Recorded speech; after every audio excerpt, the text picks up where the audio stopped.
Good afternoon po, medyo maulan ngayon. Pero may ginagawa po yung ikatlong tilap. Kaya ako po ang magluluto ng merienda para sa kanila.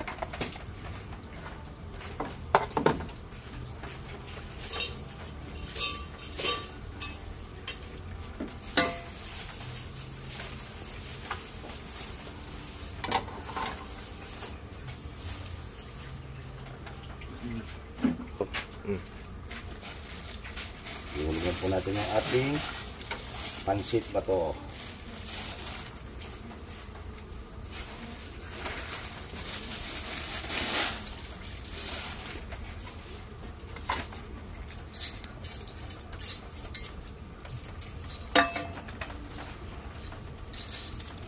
Ano na siya?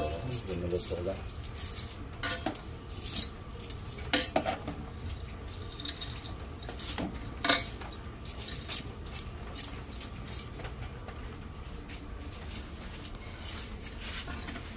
Simple po yung pagluluto natin ng pansit.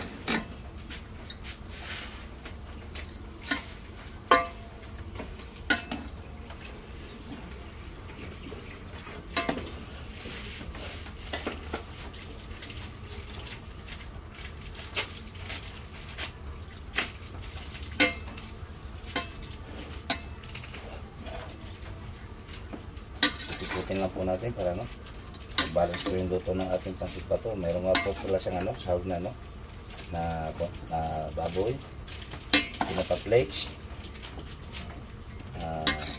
TV, saka pork cubes.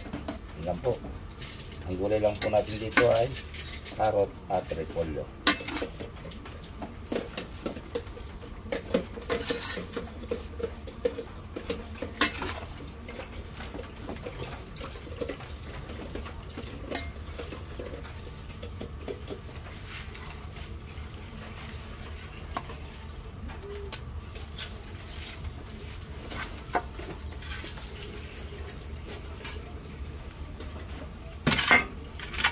So yun lang po, at hintay lang po tayo ng 2 to 3 minutes.